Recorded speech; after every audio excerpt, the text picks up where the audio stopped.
Alright, so here's a scene that I've created, and maybe I want to bring this into a game engine and render it with the lowest end equipment out there. Say a phone, because phone games obviously need heavy optimization.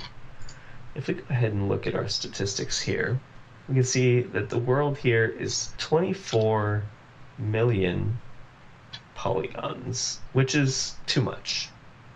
So what we're going to do is use PolyHunter. So with PolyHunter, as soon as you've installed it in the new Blender, you can simply install add-ons by dragging them in, or you can do it your typical way where you edit preferences and add-ons, and with the new Blender you just install from disk. Once you have this installed, you'll find it in the end panel by Juno Tools.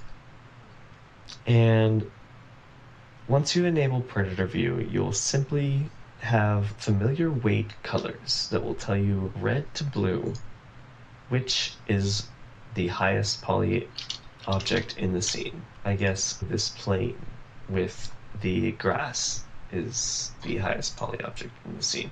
Oh, it has adaptive subdivision, of course.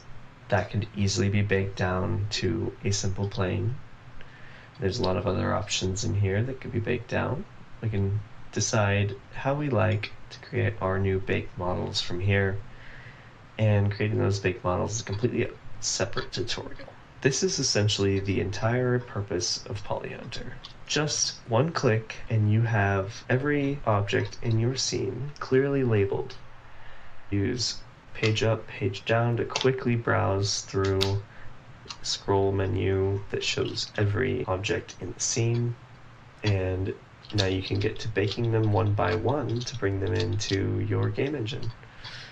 I hope you found this useful. Happy hunting!